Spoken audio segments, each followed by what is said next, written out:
Wednesday, folks. Ryan Patrick Murphy here. Today, I'm brewing an Aletoberfest. Well, sort of.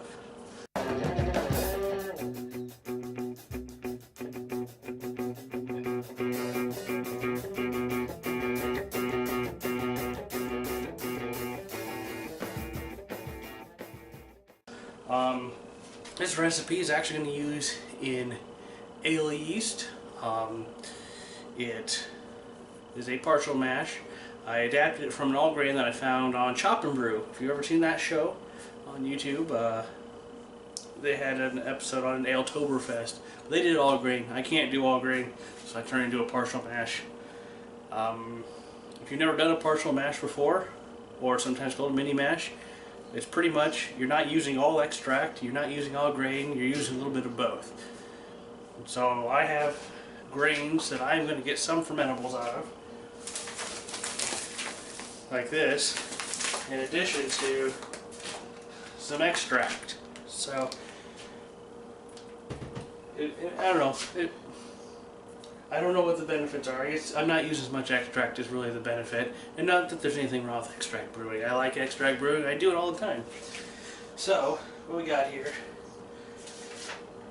According to, I had help from the homebrew shop guy to turn this into a mini mash.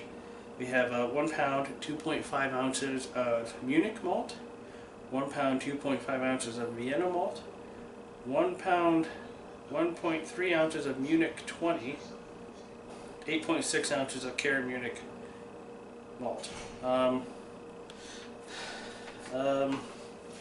So, in addition to those grains, originally when we converted the software, Beersmith, that's what we use. Well, I use Beersmith. Well, he does too.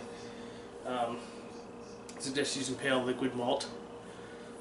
Well, he had Munich malt. I said, hey, let's use some of this. This is what that looks like.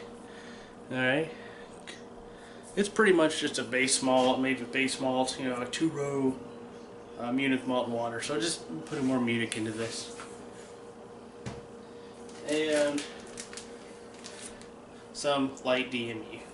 Probably going to use 1 pound and 1/4 pound. So 1.25 pounds. I haven't quite decided on that yet. I may do more or less. I'll probably, if I do anything, I'll probably do more, but I think I'm just going to do 1 1/4. Originally it was 1 3/4, but that kind of, when I got home and I was putting the recipe in, I was getting different results than the beer shop, because he had it set to kind of an all grain sort of setup, and so it distorted. The equipment was wrong for what I had in his original calculation that was coming out for full boils, which I'm not going to be doing here.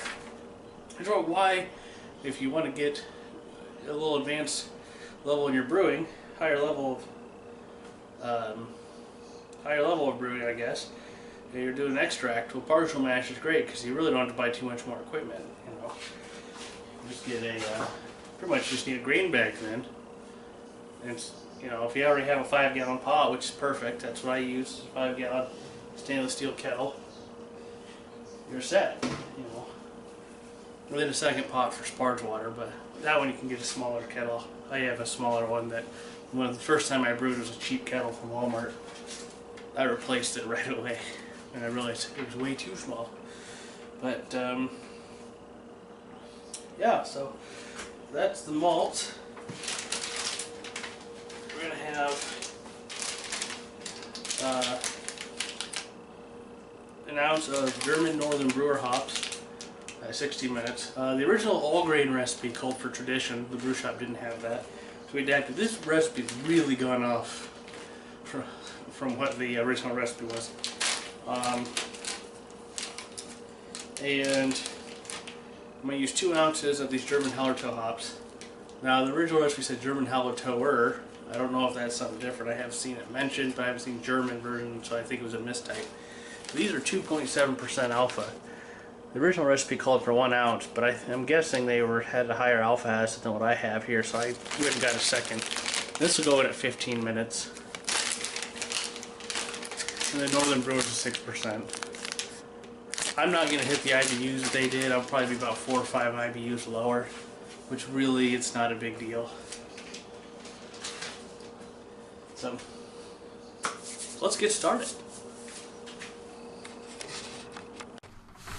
Alright, I've brought my mash water, which is just around 5.5 quarts, to 163 degrees Fahrenheit.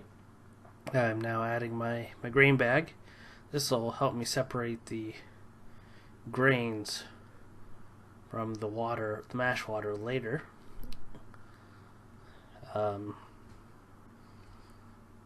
I will mash these grains at actually about 152.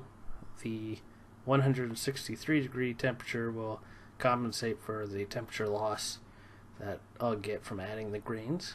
So let me just go grab my grains here and I'll pour them in.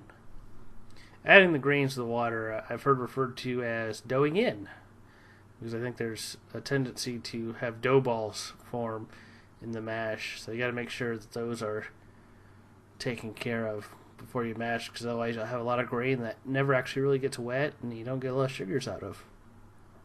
So here's the grains going in, give them a real good stir. You notice I use a mash paddle there, that helps a lot. You can use a spoon. I don't think there's any issues using a spoon, but the little mash paddle helps a lot too. My own brew shop had a really little one, which is perfect for partial mashing, that's the one I got. You can see it's not that big. You can still see my hand right there, and my hand's probably right at the end of the paddle. So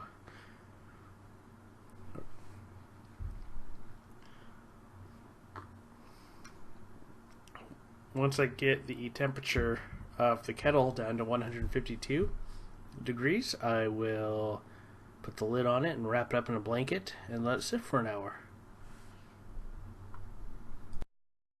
Alright, now we're going to begin the mashing process. I have my kettle here under my space blanket.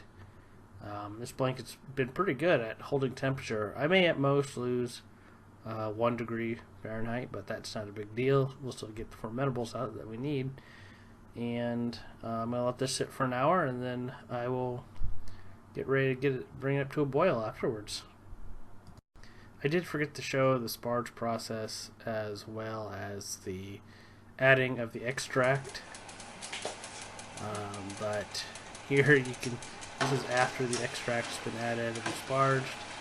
I really feel bad about forgetting that sparge process, but it's been done.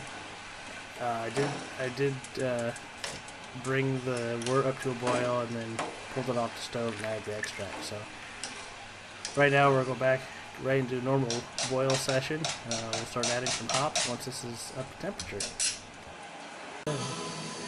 Start your siphon and just let it run.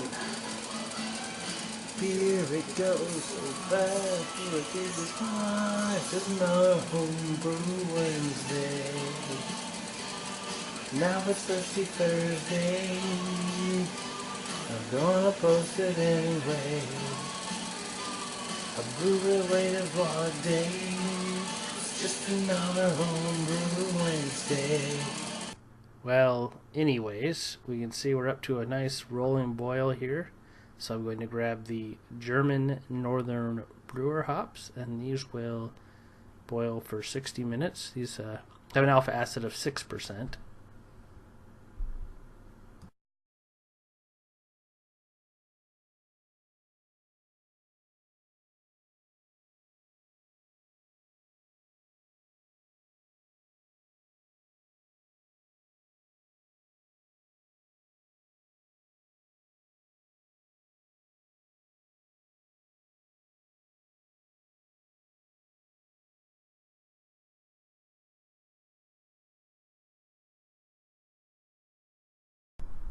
I'm fairly sure at this point I wasn't paying attention, and I think I got a little lucky. The fact that this did not boil over once I added those hops. Usually when I add hops, I don't run into issues with boilovers, but I know other people had the exact opposite happen. So always keep an eye on a pot when it's active like this. Alright, we've been boiling for 45 minutes. Time to grab those 2 ounces of German Hallertau hops. We'll get those poured in, and then I'll grab the wort chiller and hopefully a Whirlfloc tablet. The tablet will help with clearing, and the chiller will chill it. So it's kind of in the name. Oh, there we go. Grabbing the roll flock tablets. You only need about one for a 5 to 10 gallon batch.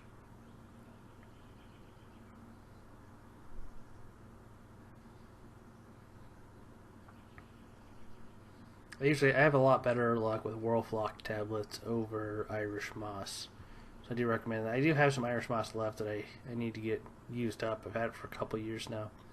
But since I bought the Whirlflock, I've been using it. Here's my immersion chiller. Put that in there. This will just sanitize it, sterilize it, I guess. Sterilize it is probably the better term. So it doesn't cause an infection when we're actually trying to chill. Right here I am chilling the wort. I'm going to try to get to somewhere between 70 and 90. Ideally, 80 is pretty good. So that's probably what I'm trying to aim for. We'll be topping it off with water, so that'll affect temperature as well. Alright, now that the wort is chilled, I'm going to get my trusty strainer. This is really good to get all that extra hop matter and any proteins.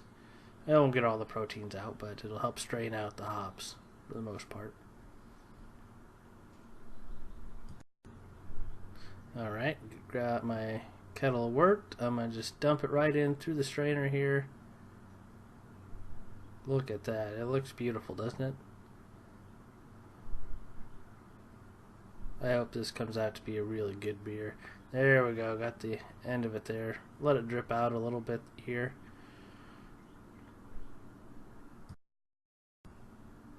Alright, so I'm going to take my strainer out of there, try to get the last couple drops, and then I will top it off with cold water. I don't check the temperature of the water, so it's whatever comes out of the tap cold. Try to get to around 5 gallons, but I will do some gravity readings to try to keep it within whatever our normal range is, which for this I'm aiming for 1058. I will probably come in a little lower. I usually do for some reason, so I think probably about 1056 is what I got in the end here.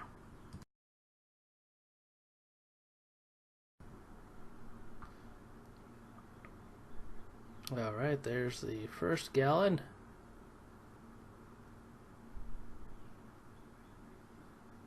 I'm just moving the bucket here so I can see the measurements on the outside through the light. You can probably see that bar right there in front of the bucket. That's the 5 gallon mark at the top of that bar. So by moving it the way I did, I can now see the top. Give a really good stir here so that the water mixes up with the wort, and then I can take a gravity reading.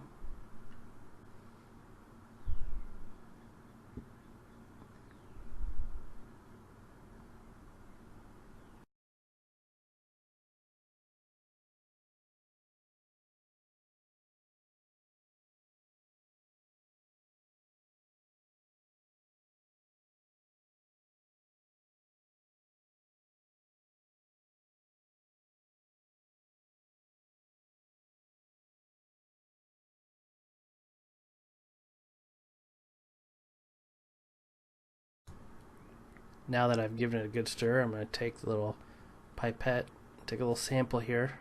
I'm going to use this on my refractometer, so I don't have to use as much beer to take a sample for that. It's really handy little tool if you don't have one. You can get them on Amazon for about 25 bucks.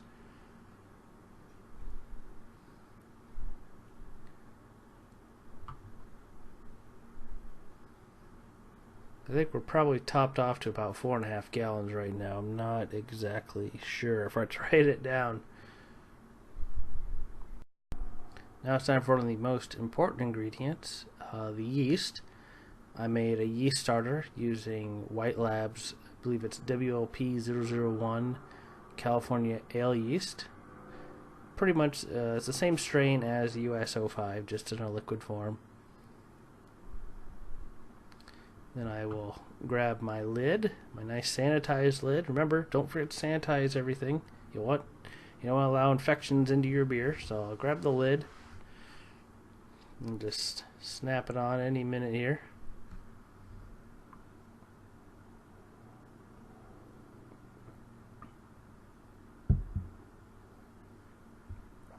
There we go.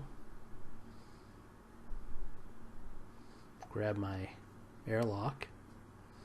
I'm going to try to use a blow-off tube for this one. The last time I used one of these Chico strain yeast, I used Y yeast 1056 American ale yeast, which is the same as the California ale. And it went crazy. It made a huge mess. So I'm just going to play it safe and use an airlock, or a blow-off tube that I'm going to take a 1/2 inch tubing and hook it onto that airlock you see right there.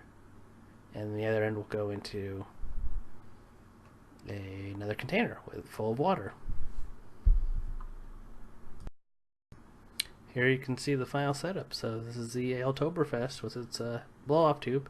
Next to it's a cream ale, and then up in the front is my dry Irish stout. So cheers, everybody, and happy Homebrew Wednesday 17.